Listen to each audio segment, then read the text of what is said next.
मुझे क्या फायदा है? सो इंसेंटिवाइज करना उसके लिए।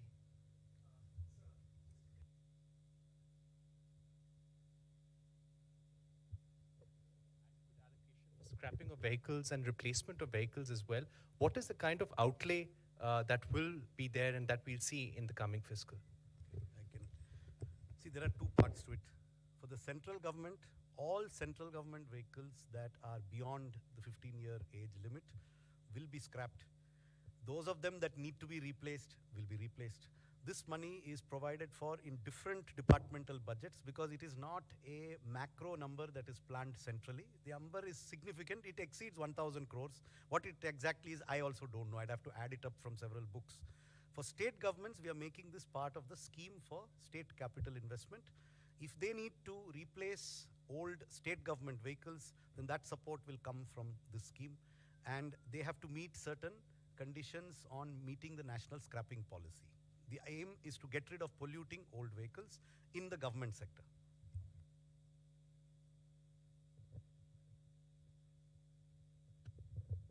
नमस्कार मैम, प्रमोद शर्मा। मैम, प्रधानमंत्री जी का नारा है कि लोकल फॉर वोकल, लेकिन जो ऑनलाइन प्लेटफार्म है फ्लिपकार्ट और अमेजन, इनके चलते जो छोटे छोटे दुकानदार हैं उनका कारोबार प्रभावित हो रहा है। तो सरकार की कोई ऐसी योजना है कि फ्लिपकार्ट और अमेजन से भी सरकार को कुछ नहीं मिल रहा है टैक्स जो मिलना चाहिए, तो ऐसा कुछ इन पे कुछ लगाने का जो लोकल फॉर लोकल के लिए तो जेम में पोर्टल में एमएसएमई को स्थान मिल रहे हैं। वो उनके अपने प्रोडक्ट्स को उनके द्वारा मार्केटिंग आउटरीच करने के लिए government e market place provision दे रहा है। सो उनके लिए पॉजिटिव एक्शन है उधर।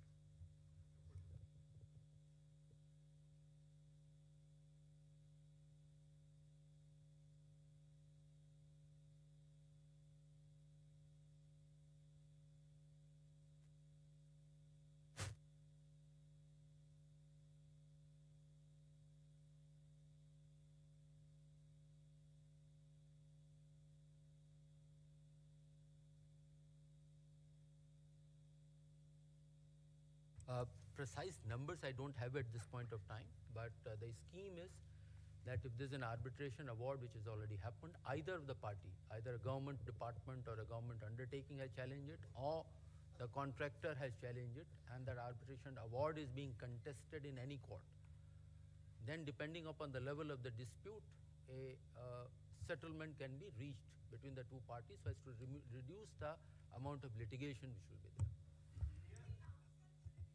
Yeah, it will be a voluntary, see, it is voluntary. Any dispute can be settled out of court by both parties. Traditionally, there are difficulties for government to take a discretionary decision on settling a dispute. So this will be a standardized set of terms depending on the nature of dispute and the level at which the dispute has been settled, or has been where there's an arbitration award, where there's a court award, where there's a Supreme Court award. There are different levels at which there is certainty or uncertainty. We will be coming out with a draft scheme which will be put out for consultation very shortly from the Department of Expenditure. So, no, it is only for domestic. Only domestic disputes. It will not cover international arbitrations or international cases. Definitely not.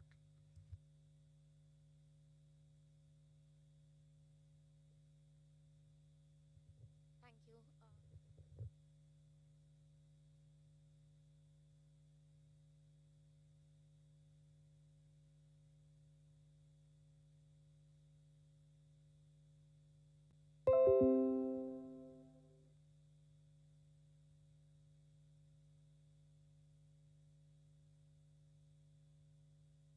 Want both of them to answer for each economic survey from his school of thought and us from our school of thought?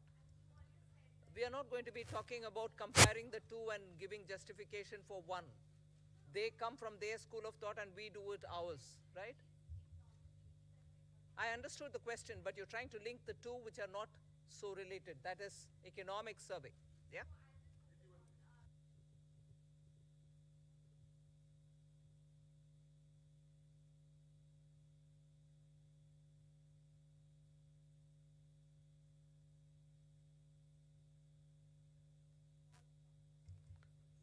That is exactly what I mean. the dated security figure will not change regardless of changes in the other figures. That's your second question. On the first question of 10.5, remember there's a difference between an estimate in an economic survey, which is given for general guidance, and a budget which has to be used to fund expenditure. So we have to have numbers which are at a higher level of probability of being exceeded than the economic survey. So therefore, our number of 10.5 could come from any combination of inflation and real growth. We are expecting nominal growth to be at least 10.5%. That's the basis on which the budget is presented. Now that can come from multiple combinations. I cannot tell you that it will be 6 and 4.5, or will it be 6.5 and 4, or will it be 7 and 3.5, or will it be 5.5? I mean, these are all, we are reasonably confident that we will exceed 10.5% nominal growth for the purposes of estimating our revenues, which is why we use that estimate.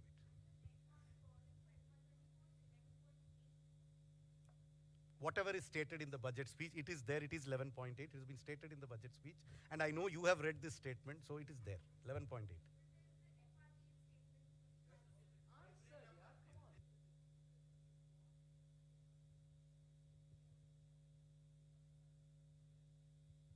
Good afternoon, ma'am. I am Nikun Johari from Reuters. You said that there'll be changes to improve governance for banks. So will there also be changes to the Bank Nationalization Act that will enable you to privatize two banks that you'd announced earlier? And also, ma'am, is there also is there a concern for the government? Our markets have fallen last few days because of decline in Adani Group stocks. So is that a concern for the government, because retail investors have also been impacted significantly because of this? I had answered that question earlier, that the proposed amendments have nothing to do with disinvestment or privatization of the bank. That is a separate chapter. As far as the second question is concerned, we in the government don't comment upon the issues relating with a particular company.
Good afternoon, friends.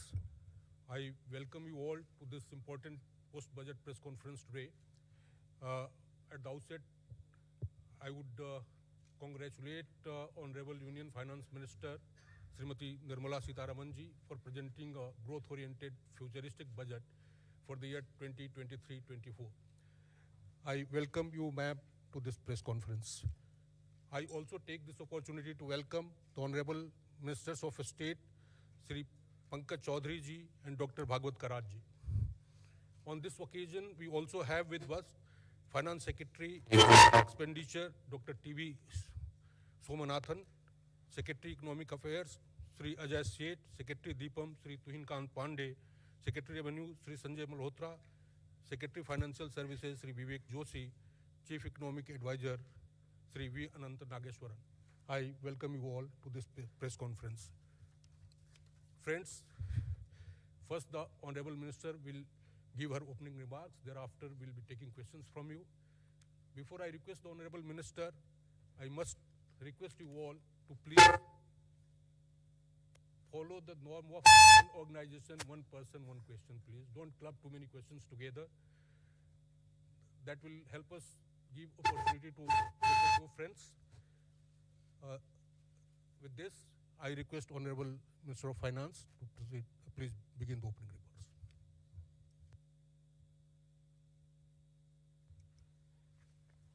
Thank you.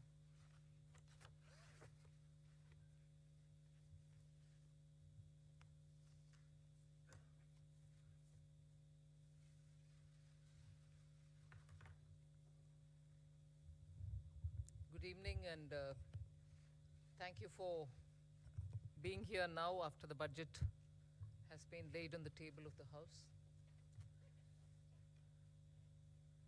As opening remark, I'll just give a few indications of what has been highlighted in the budget. Broadly, I think the 4 emphasis points are on empowering women, giving a lot more attention to the SHG groups which are in the rural areas, trying to scale them up, give them the opportunity to brand and produce and also market their products in a far more scaled up and professional manner. Emphasis on tourism and training of youth for readying themselves for tourism, specific action for 50 destinations where comprehensive tourism action plans will be introduced.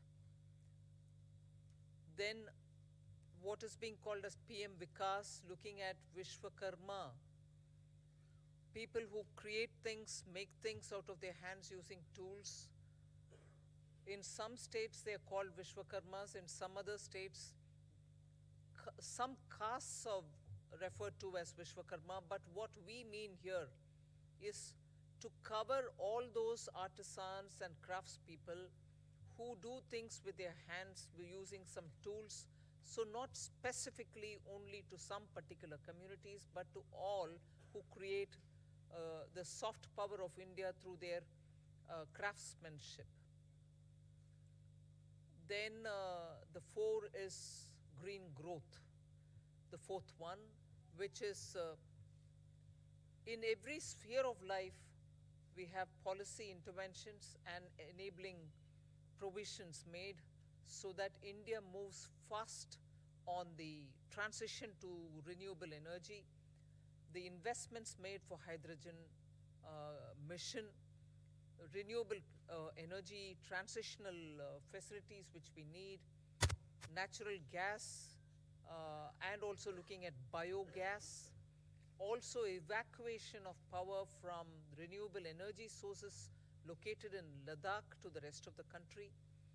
So those are 4 highlights which I'd like you to go back to see the scale in which we are approaching these issues and the impact that it will have on large sections of India's population.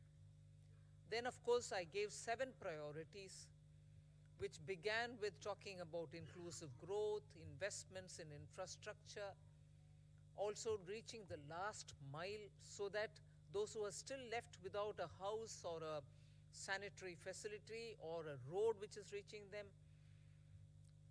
and so on. So the last mile, reaching the last mile for those who desperately need that kind of a link are all being covered. Then we are also looking at a very futuristic fintech financial sector for which we have brought in some specific ideas. We are looking at also improving the industrialization of this country, where people will be trained for Industrial Revolution 4.0, which means they're going to be trained for AI, IoT, using Web3 in other words. So training manpower to ready themselves for industries which are rapidly becoming industrialized in the Web3 context.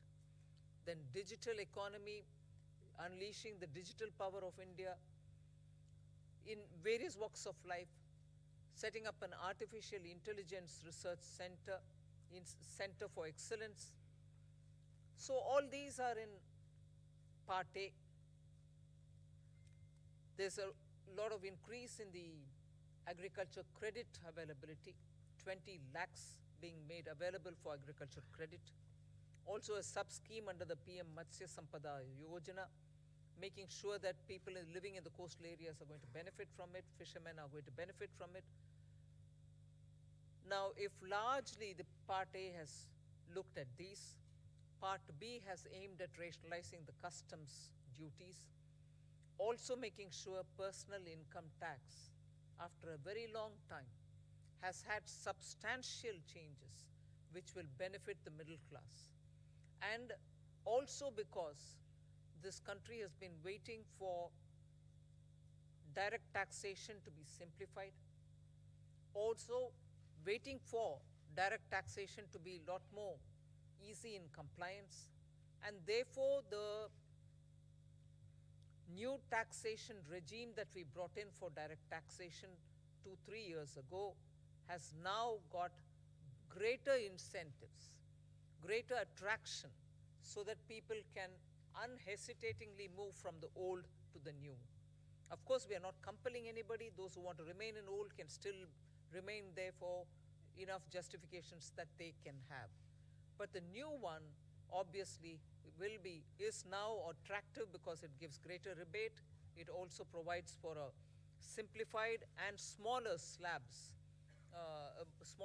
lower rates of taxation, and also slabs which are nicely broken down. So with all this, I think the budget, I've not gone into specifics, but I thought as an opening remark, this much will be sufficient to say this is a budget which is beautifully balanced. Both growth considerations, because the capital investment has never before seen double-digit investment announcements. 10 lakh crore, which includes 1.3 lakh crores being given to states, is going to give a big leg up for capital investment from government. So balancing that I'm talking about is looking at public sector investments, continuing that good tradition of capital investment in infrastructure, and also attending to MSMEs, because they are the engine of growth. We've given them relief, we have also given them new access, we have extended and widened the emergency credit liquidity guarantee scheme, also given them back their securities, 95% of it, even if they fail to deliver on contractual promises which were during the COVID pandemic. So the balancing is, one, we could sustain the capital infrastructure expenditure from the government, simultaneously in the private sector give a lot of push and impetus for the MSME, and not forgetting the individuals, the middle class individuals who needed that kind of a tax breaks and relief through taxation. So the large macroeconomic considerations have also been kept in mind. The fiscal consolidation has not been kept in the back burner. We've attended to it. We are respecting the glide path we gave ourselves 2 budgets ago. 6.4 this year fiscal deficit, and the forthcoming year for which the budget is presented now, 5.9% fiscal deficit. So broadly, I leave it at this. I suppose when you ask questions, we can answer the rest. Thank you. Thank you for coming here today.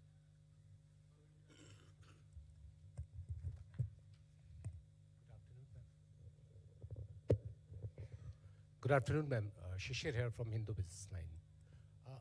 Ma'am, my question is that when there is a announcement for 7 lakh rupees under new tax regime, that will no tax to be paid, and then you are talking about rejigging the new tax regime, does this mean that this is the end of exemptions for various incentives, exemptions for investment and savings? Well, I've already addressed this, I think. We want to make the new tax regime, which is without exemptions, attractive enough for people to think that this will be the best option, so make the compliance a burdensome exercise. If rates are so low, you're going to benefit net by gained farm would have resulted in probably net amount being the same. So we made this a lot more attractive. But if there are people who still think that being in the exemption regime, which is the old regime, benefits them, they're welcome to continue where they want. But yes, the ultimate attractive, and that is why we've come up with this. Ma'am, but in terms of capital expenditure, when you do that, does it actually trickle down to the people? Does it create jobs? I know you've been doing this for the last 2 years. Are you sure that this will really trigger people? You haven't really touched about it, but you have had the letter from RBI. We hope that it will be under the check of vote, answer to both these points.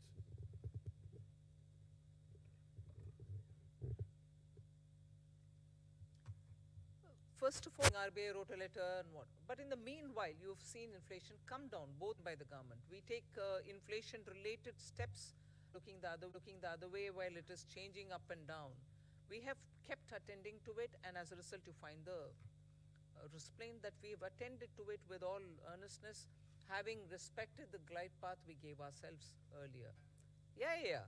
You may want. I would have appreciated if you asked me, you said something in the BE, but you have not really exhausted what you put forth.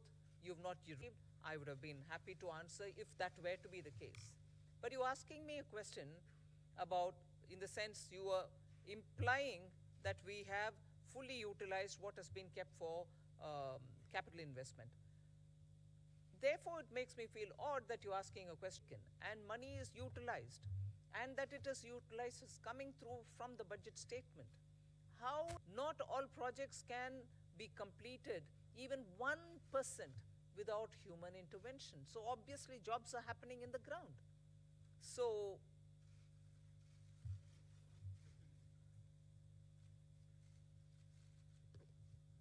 Ma'am, I want to ask you, ma'am, here, number that you expect 50%, 60%. First question on the exemption-less regime, let me say that tax regime that we got, 60% is actually coming from the exemption-free tax regime.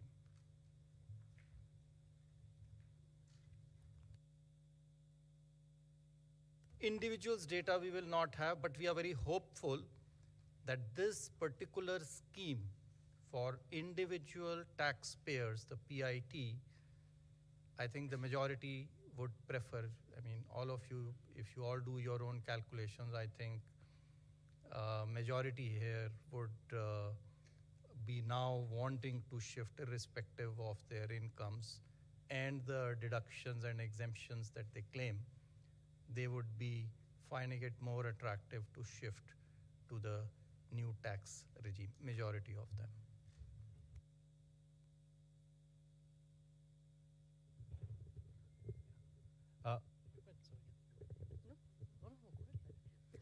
Ma'am, very good afternoon.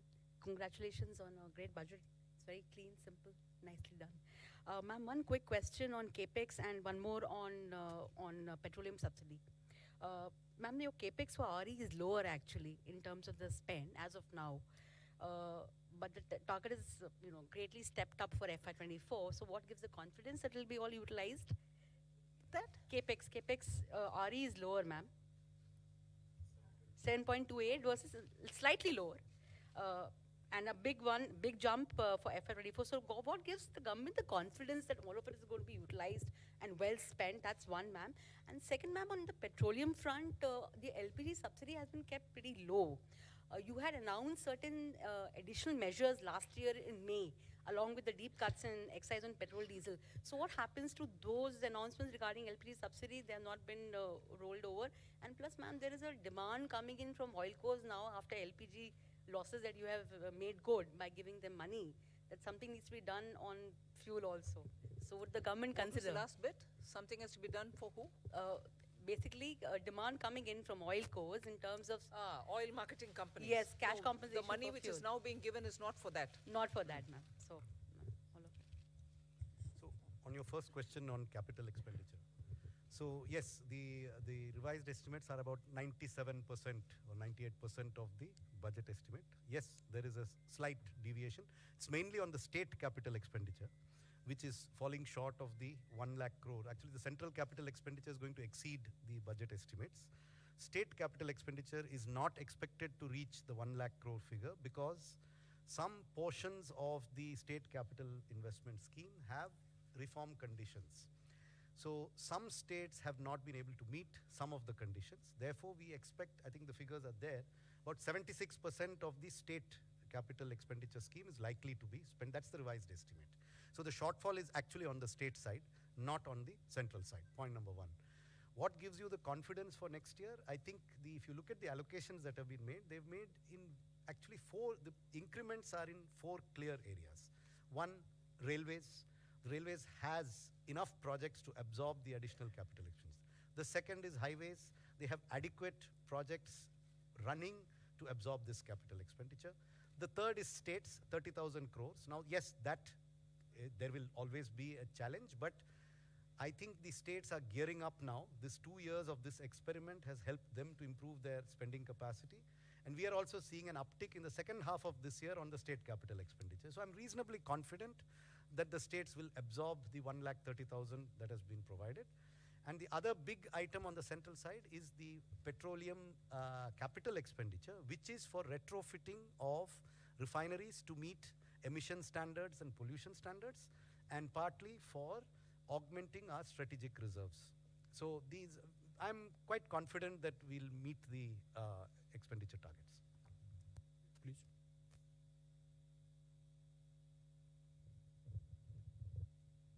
Tarun Sharma from Zee Business ma'am जो disinvestment का जो target है वो 65,000 से 50,000 किया है और next year का 51,000 किया है तो मैम इससे हम ये समझें कि जो दो गवर्नमेंट बैंक का जो प्राइवेटाइजेशन होना था और जो 2 इंश्योरेंस कंपनीज का जो प्राइवेटाइजेशन होना था वो अब 2024 के बाद ही संभव हो पाएगा उससे पहले नहीं हो पाएगा क्योंकि मैम जो टारगेट ये कर रहे हैं दूसरा सवाल मेरा संजय सर से है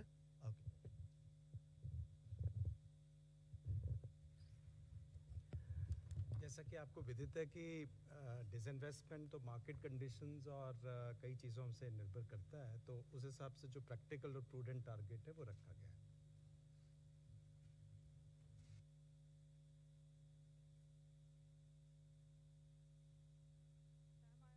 From the New Indian Express.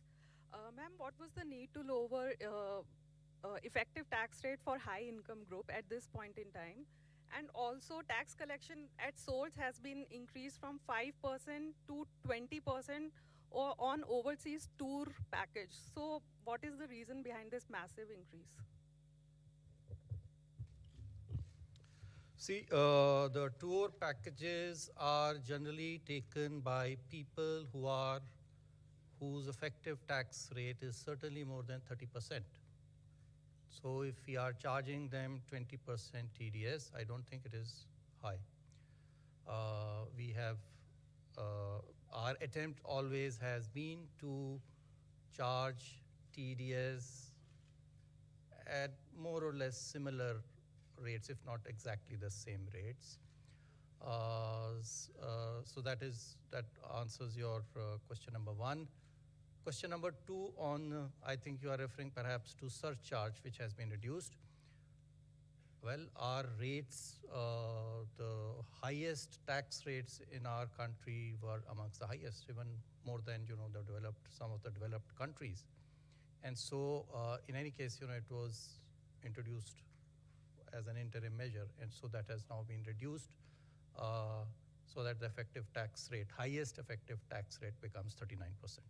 I'd just like to supplement that. There is a consistent theme, if you see, both on the new tax regime and on the changes that you're seeing in this budget, that the move is towards lower rates but fewer avoidance measures and exemptions. So if you look at high net worth individuals, there are a number of tax avoidance removal measures in this budget, along with the reduction in surcharge. So if you look at market-linked debentures, if you look at very high value insurance policies, and a few other measures, so the marginal rate is coming down, but some of the devices used predominantly by those in that highest marginal tax rate are also being rationalized. So it's not necessarily a net reduction, it is a reduction from a high marginal rate inducing certain avoidance devices to a lower marginal rate with fewer opportunities to avoid.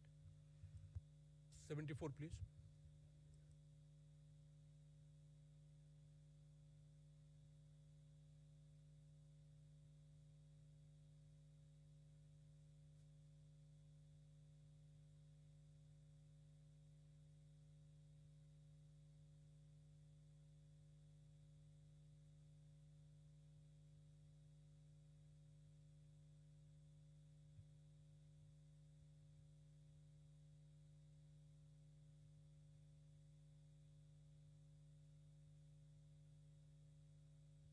One's mind being part of a political party. But consistent with what we believe, we placed our emphasis and priorities on those. And that's what you've seen in the budget.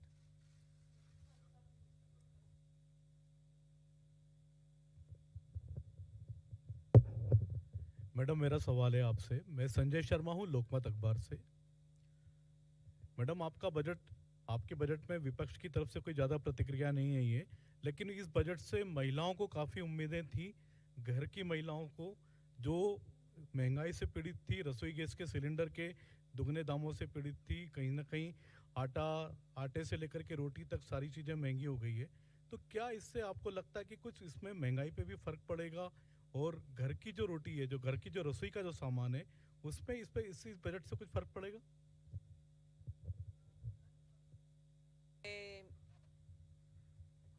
Government का निर्णय को देखे होंगे कि गेहूं के लिए market में रिलीज करने के लिए आदेश हुआ है, जिससे गेहूं के दाम कम होने के इतना क्लियर इंडिकेशन है, जिससे सीधा घर में रसोई में फर्क पड़ेगा ही पड़ेगा।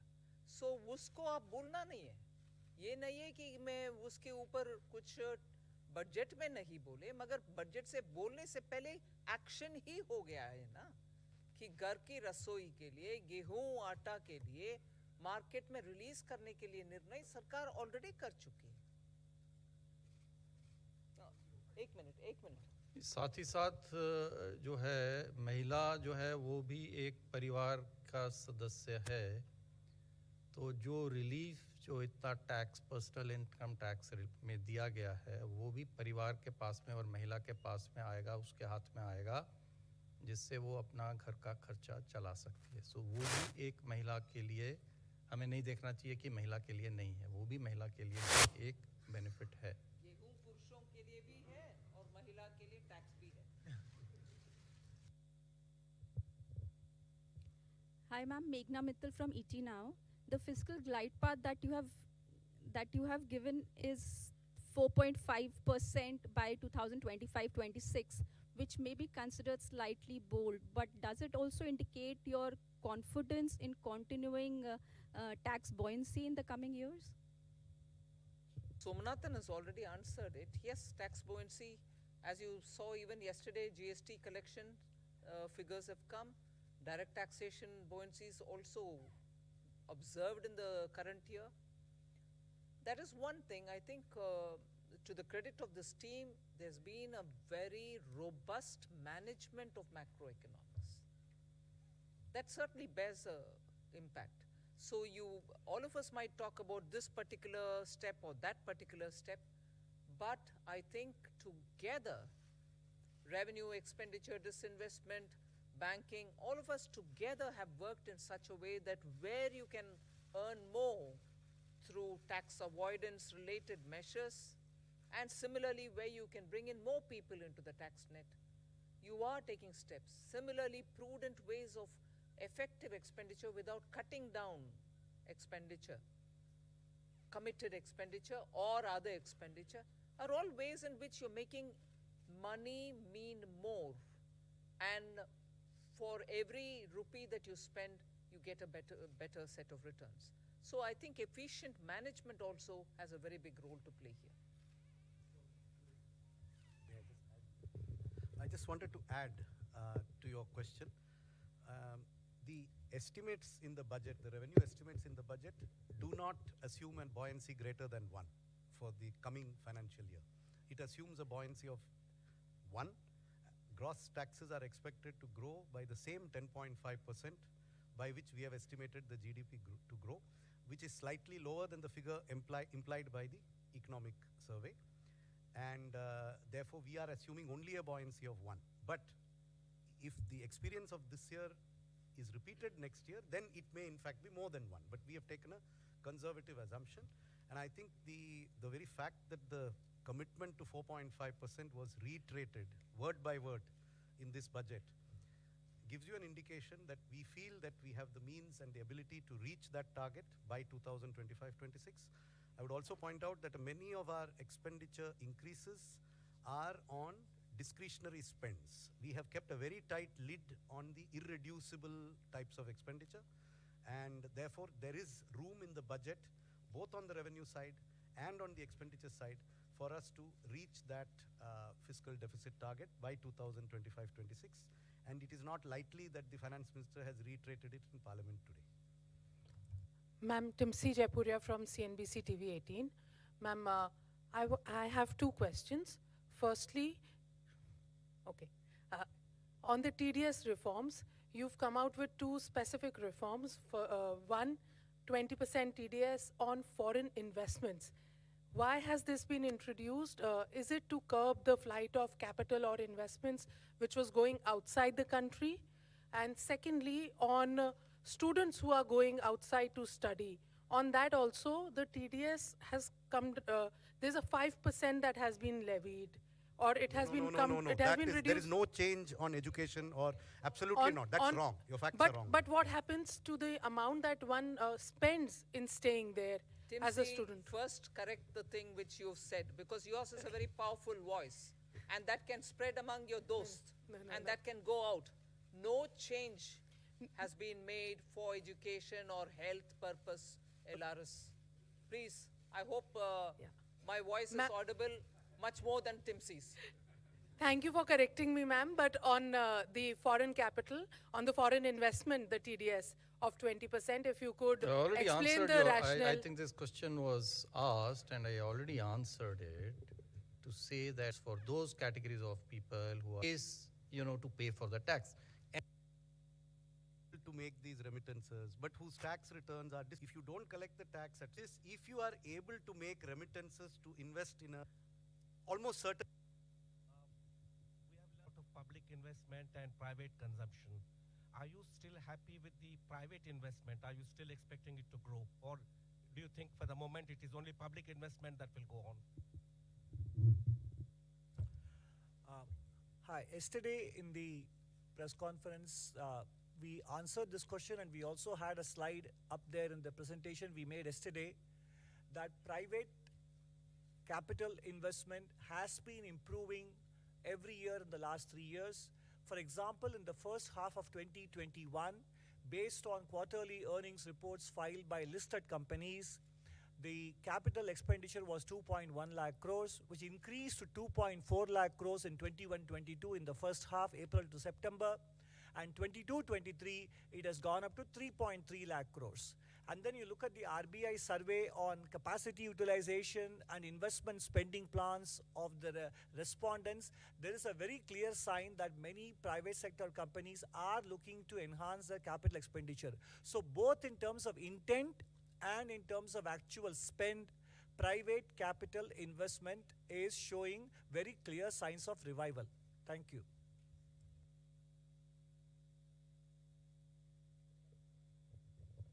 Ma'am, this is Ujjwal Narayan from Newsrise. Ma'am, this is your fifth budget, and when you started with in the first budget, you talk about India reaching to a 5 trillion economy by 2025. So just I wanted to know what is the situation, because yesterday CA has put forward another goal post of becoming a 7 trillion economy in next 7 years. So what is happening to that target? That is my simple question. Say, we are moving along to achieve our targets, both mine and his. We'll achieve, we'll achieve.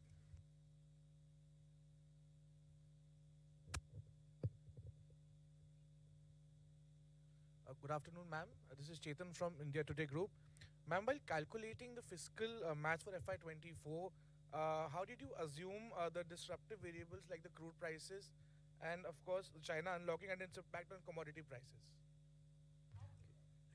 What was the benchmark that you the thinking behind the This is a question that keeps coming every budget, and I keep giving you the same answer.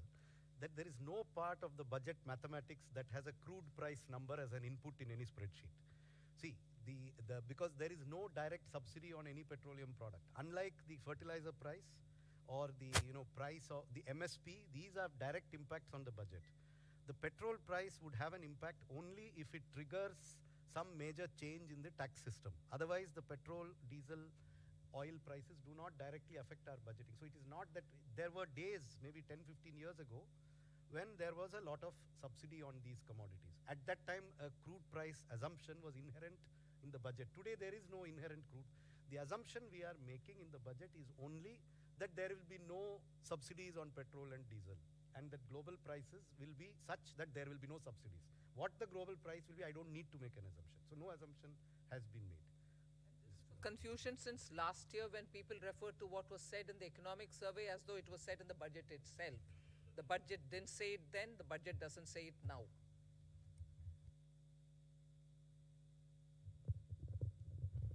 मैं आमिर हूँ news nation से। पहला सवाल तो ये कि जब शुरुआत हुई थी एक तरह से मोदी सरकार की, तो कहा था कि अर्थव्यवस्था को बेहतर करने के लिए कड़वे घूंट पीने पड़ेंगे और बहुत ही कड़े मेजर्स लिए गए स्टार्टिंग में। लेकिन आज ये देख रहे हैं कि सरकार ने कड़वे घूंट पिए हैं जनता को खुश देखने के लिए। तो क्या ये एक चुनावी बजट है, इसको मानती है? और पहला ये, दूसरा ये कि इनकम टैक्स में जिस तरह से जो छूट की सीमा है, जो पहला फेज़ है आपका जिसमें 7 लाख तक की छूट है, तो उसमें वो फेज़ आपको लगता है कि इससे राजस्व पर भार पड़ेगा? कितना भार पड़ेगा, कोई एस्टिमेट है इसमें? We have said it in the budget speech itself as to what is the net revenue foregone. उसका घोषणा ही कर चुके हैं हम, हिडन नहीं रखे। So वो आ गया है 35,000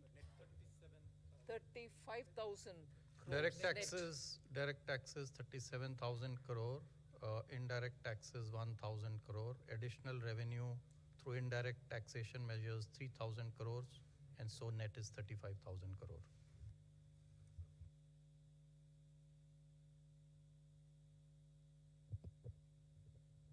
This is Anuradha from Economic Times. In your budget speech, ma'am, you spoke about the review of financial sector regulators. So can you elaborate a little bit more on that? Something? Some of these exercises, when the regulations are brought in, they serve a purpose. Thereafter, the economy changes. So all the regulators have been doing it as part of their exercise, but there's a time now to take up a comprehensive review. And you will recall, RBI had formed a committee. They did it in 2020. They came out with a report in 2021. That is an ongoing process, and other regulators also will travel in that direction, that their regulations are what the economy needs today, whatever tweaking is required, they will take up that steps. There's their own review, not by them.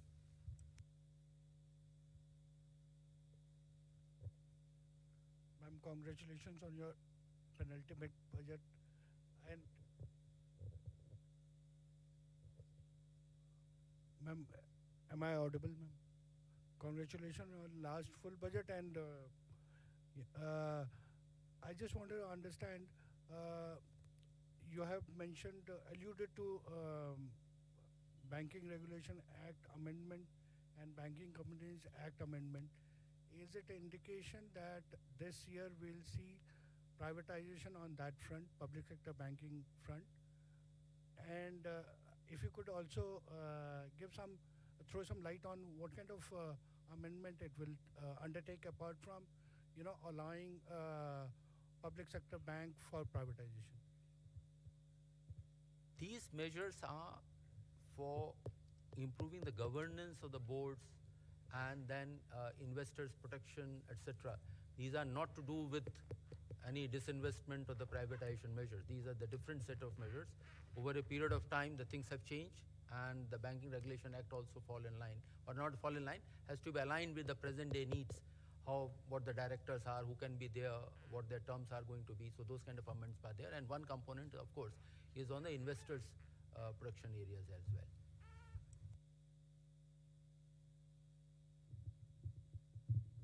Good afternoon, ma'am. I'm Rima Sharma from Putibimba Life. My question,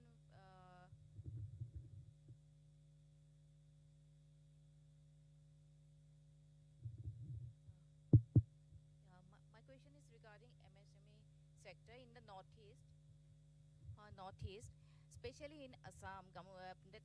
During pandemic, that Assam handloom sector and bamboo sector badly affected. Many artisans forced to close their work. So in your budget, you have saying something MSME sector, you have given some relief and widen the possibilities. So as Gamusa also getting GI tag this time, so do you have any special relief for the Assam and northeastern artisans, especially in the handloom sector and bamboo sector?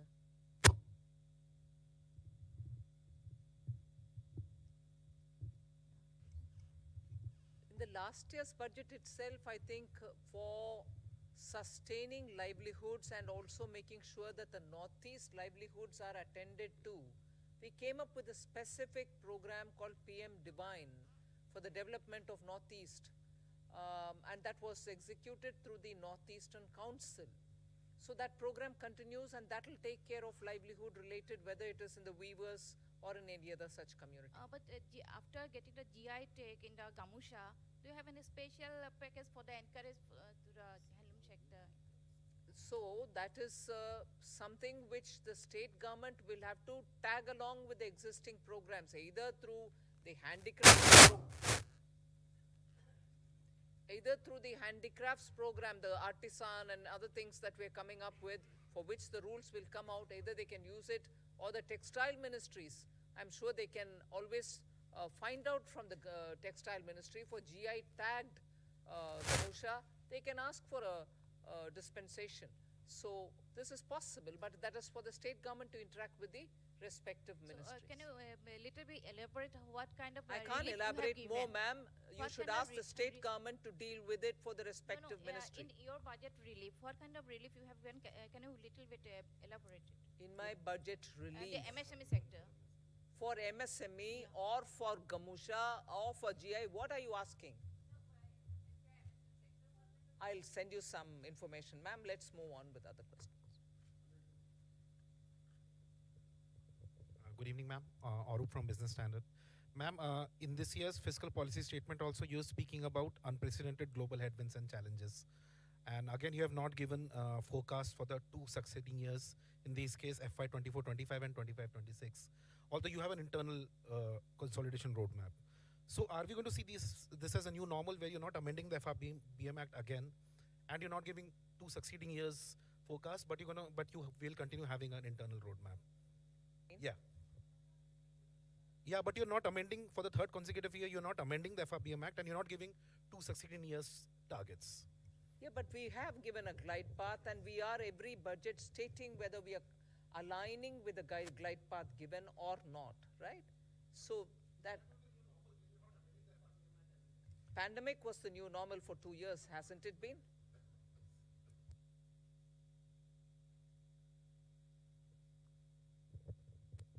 Hi, I'm Siddharth from Money Control here. The gross borrowing number is 15.4 lakh crores. Net is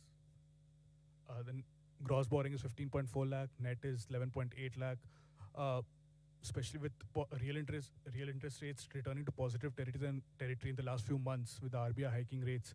Do you see borrowing costs for companies rising, especially and perhaps the government crowding out the private sector? And could that impact private investments? So I think the question of crowding out, actually the increase in borrowing over the previous year is 8%. The economy has grown at a nominal rate of 15% over this same period.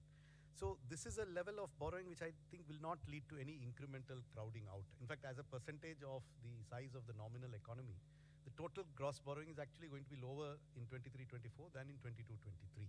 So incremental crowding out, I think, is not a significant issue, and that I do not think will lead to any impact on borrowing costs in the private sector.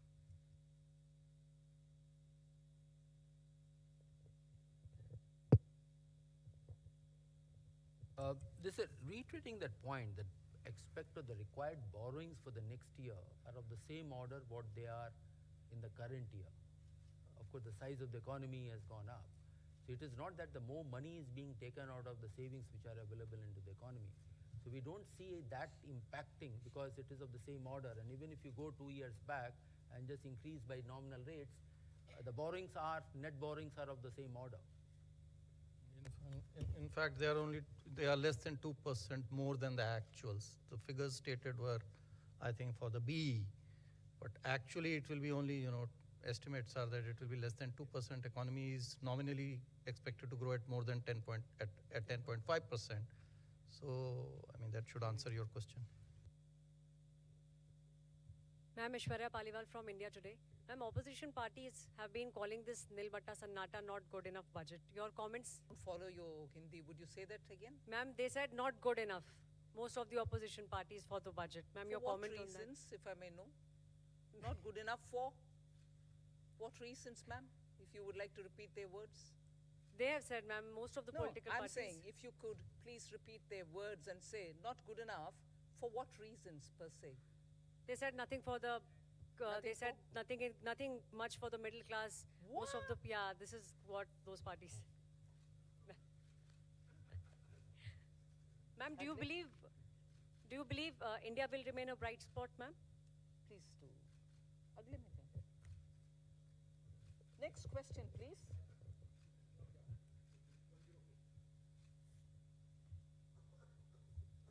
Ma'am, my name is Mukesh and I work for Newsrise. Just wanted to know, is there a component of green bonds in the... does it contain green bonds also? I mean, what would be the component of green bonds? Sovereign green bonds. Repeat your question, please. Interrupted me. So basically, in this overall gross borrowing that we have for the year, what component of that would be in form of green bonds? See, for the current year of $2 billion, one installment has already been done 1 week back, another one will be done a week later. So for the next, and the monies which we are going to raise now through these bonds, $2 billion, will be used for the projects which have been identified. And if those projects require in the pipeline that they require more money, then we will raise money through the green bonds, but that will be part of the overall borrowings which have been suggested. Pardon? There is no target for green bonds for next year. It is something which will evolve as the year goes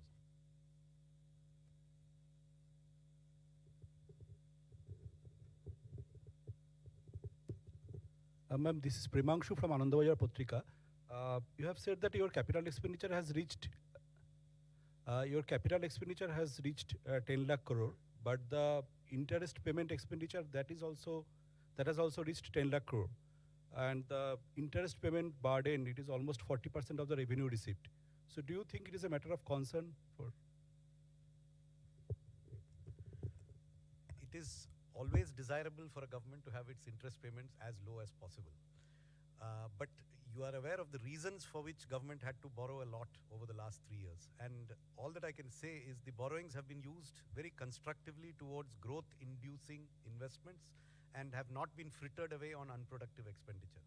Therefore, if the economy keeps growing at the rate that it has started to grow at now, then this is unlikely to be an unsustainable debt burden. We are quite confident that the interest burden will gradually come down as the GDP keeps growing.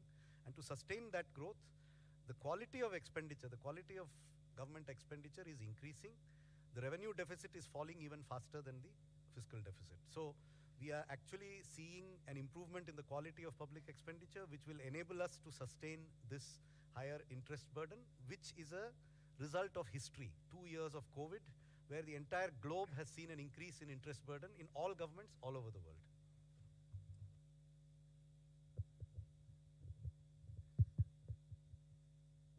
Good afternoon, ma'am. This is Karishma here from Business Today Television. Congratulations to you and everybody for yet another successful budget. Ma'am, you did talk about simplification of the tax regime. So my question is on the capital gains tax regime that was also expected. It was not a part of the budget announcement, but it's expected that a simplification could be done in the coming months. Is that something on the cards? And also, ma'am, secondly, no big bang announcements on cryptocurrency in this budget. What is the kind of update with the consultation paper that had to be submitted also to the FSDC? For your first question, I have no answer because it's your expectation. You kept about it for the last few months and then you want me to answer on that? Oh, have they been? They've not told me about it. No.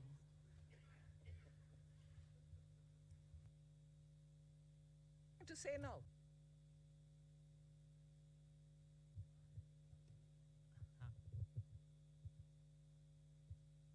Ma'am मैं आलोक CNBC आवाज़ से हूँ sir. Ma'am मेरा सवाल ये है कि जो टीडीएस को लेकर क्लैरिफिकेशन आई हैं और उसमें ख़ास तौर से जो 10,000 का जो थ्रेशोल्ड लिमिट है कई सारी चीज़ों पर ख़त्म कर दिया गया है, ख़ास तौर से ऑनलाइन गेमिंग को लेकर।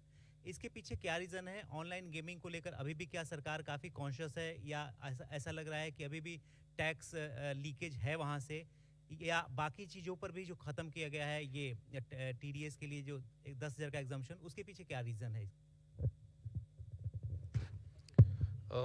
देखिए, टीडीएस जो ऑनलाइन गेमिंग पे है, अभी प्रत्येक विनिंग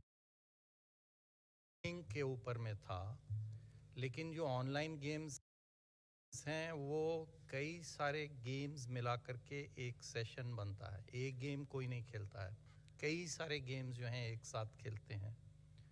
तो इसलिए जो टीडीएस अब लागू होगा वो समस्त गेम्स पे सामूहिक रूप से जब नेट जो विनिंग होगा, जो वो अपने पैसा जो उनका जो एक अकाउंट में से वो निकालेगा, तभी उसके ऊपर में देखा जाएगा कि कितना उसने प्रॉफिट कमाया है, कितना उसका विनिंग हुआ है। उसके ऊपर में टैक्स जो है लगेगा और उसी के ऊपर में टीडीएस भी लगेगा। और यदि वो 10,000 रुपये से अधिक है तो टीडीएस पहले लगता था, अब वो 10,000 की लिमिट हमने हटा दी। तो लिमिट तो हटा दिया है, लेकिन ग्रॉस पे लगेगा और नेट पे लगेगा और प्रत्येक विनिंग के ऊपर में नहीं लगेगा। ये हमने बदलाव किया है। So 2 changes have been made. One is that the taxation will be on the net winnings, because in online games generally you play a series of games over days. You don't play it, just one game and, like, you would be doing, say, race horsing would be, maybe once in a while. But this is over a period of time. So whatever are the net winnings, when you take that money from your account that you have made with the online gaming platform, the tax will be on that. So this is one change. The other change is that the TDS previously was on each winning, irrespective of the amount, on 10,000 and more. If the winning is 10,000 and more, so some of the online gaming companies were keeping winnings lower than 10,000, say 9,999. So that we have removed. So there is no now threshold on TDS. That is the second change.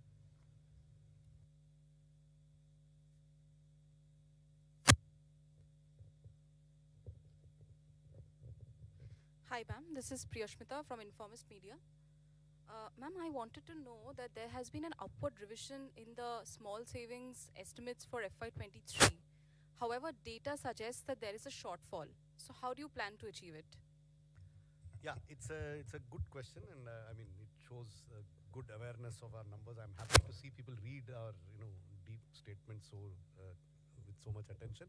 It is a good question. What I can say is the market borrowing number is completely firm.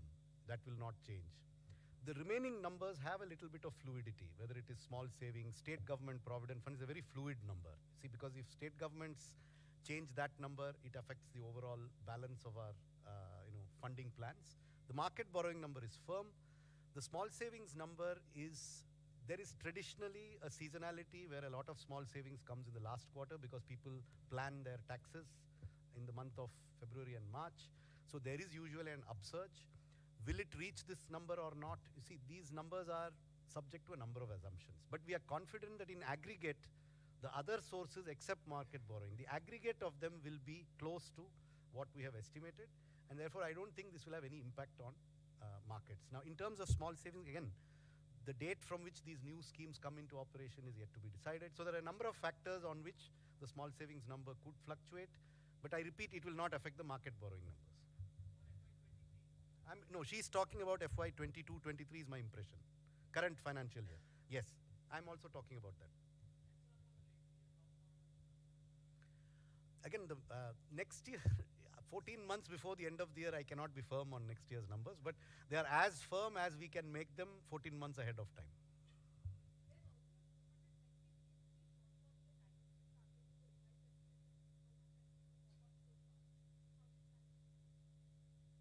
Well, I mean, if there is a shortfall somewhere, there is an increase somewhere else.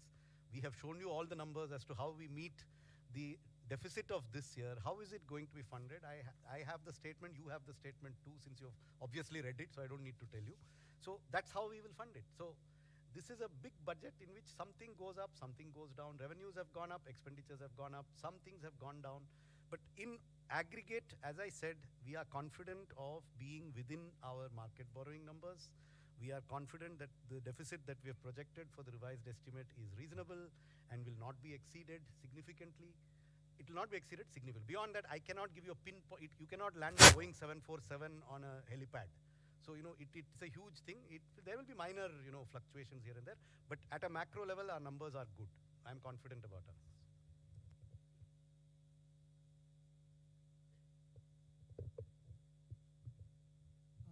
Ma'am नमस्कार, मेरा नाम महावीर सिंह है, freelancing करता हूँ। दो छोटे से स्पष्टीकरण चाहिए थे। एक तो 7 लाख रुपए तक की आय जो आपने कर मुक्त की है, वो दोनों उसमें है, पुराना और नया, या सिर्फ नए में है? ओके। और एक आपने घोषणा की कि जो गाड़ियों के स्क्रैप के लिए सरकार कोई सपोर्ट कर रही है, उसके पीछे क्या मंशा है सरकार की? क्यों इस तरह के उसको बढ़ावा दे?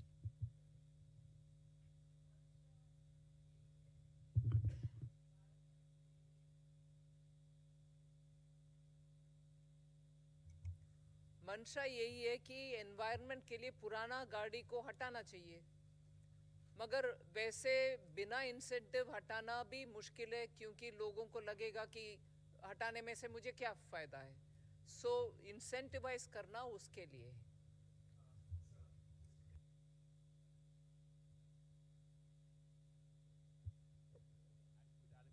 Scrapping of vehicles and replacement of vehicles as well. What is the kind of outlay that will be there and that we'll see in the coming fiscal? See, there are two parts to it. For the central government, all central government vehicles that are beyond the 15-year age limit will be scrapped. Those of them that need to be replaced will be replaced.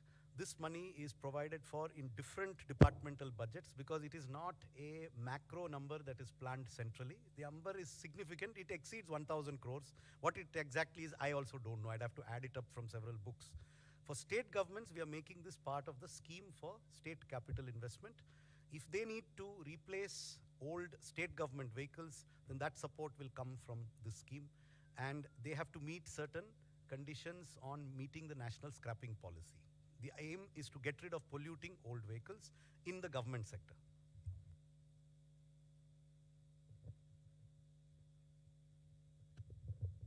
नमस्कार ma'am, Pramod Sharma.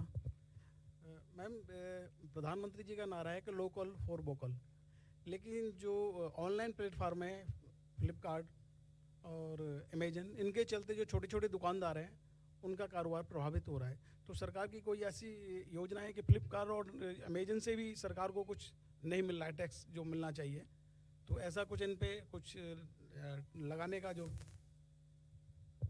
Local for local के लिए तो GeM में portal में MSME को स्थान मिल रहे हैं।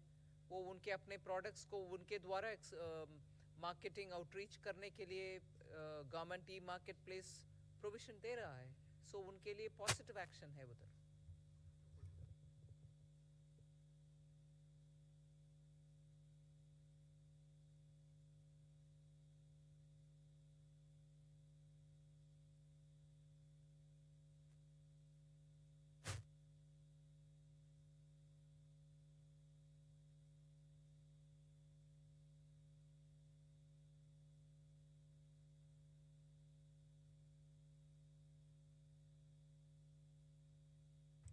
Precise numbers I don't have at this point of time, but the scheme is that if there's an arbitration award which has already happened, either of the party, either a government department or a government undertaking has challenged it, or the contractor has challenged it, and that arbitration award is being contested in any court, then depending upon the level of the dispute, a settlement can be reached between the two parties so as to reduce the amount of litigation which will be there.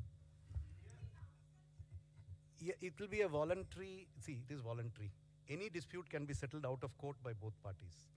Traditionally, there are difficulties for government to take a discretionary decision on settling a dispute. So this will be a standardized set of terms depending on the nature of dispute and the level at which the dispute has been settled, or has been where there's an arbitration award, where there's a court award, where there's a Supreme Court award. There are different levels at which there is certainty or uncertainty.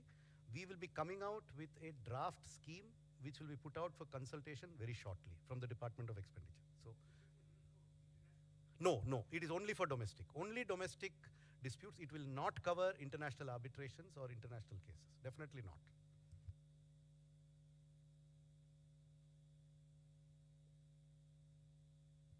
Thank you.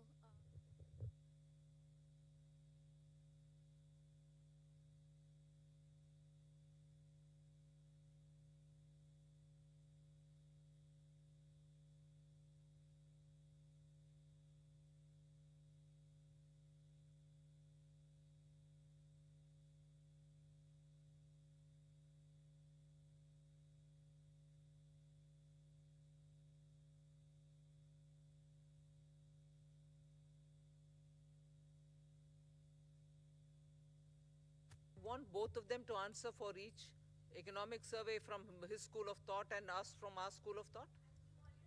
We are not going to be talking about comparing the two and giving justification for one. They come from their school of thought and we do it ours, right? I understood the question, but you're trying to link the two which are not so related. That is economic survey, yeah?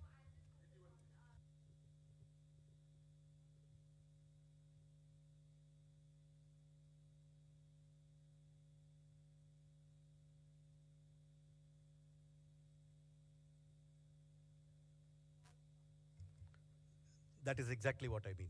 The dated security figure will not change regardless of changes in the other figures. That's your second question. On the first question of 10.5, remember there's a difference between an estimate in an economic survey which is given for general guidance and a budget which has to be used to fund expenditure. So we have to have numbers which are at a higher level of probability of being exceeded than the economic survey. So therefore, our number of 10.5 could come from any combination of inflation and real growth. We are expecting nominal growth to be at least 10.5%. That's the basis on which the budget is presented. Now that can come from multiple combinations. I cannot tell you that it will be 6 and 4.5, or will it be 6.5 and 4, or will it be 7 and 3.5, or will it be 5.5? I mean, these are all, we are reasonably confident that we will exceed 10.5% nominal growth for the purposes of estimating our revenues, which is why we use that estimate.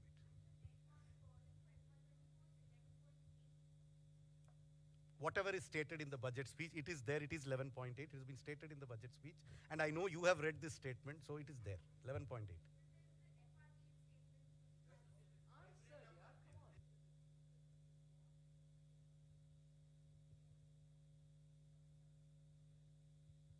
Good afternoon, ma'am. I am Nikun Johari from Reuters. You said that there'll be changes to improve governance for banks. So will there also be changes to the Bank Nationalization Act that will enable you to privatize 2 banks that you'd announced earlier? And also, ma'am, is there a concern for the government? Our markets have fallen last few days because of decline in Adani Group stocks. So is that a concern for the government, because retail investors have also been impacted significantly because of this? I had answered that question earlier, that the proposed amendments have nothing to do with disinvestment or privatization of the bank. That is a separate chapter. As far as the second question is concerned, we in the government don't comment upon the issues relating with a particular company.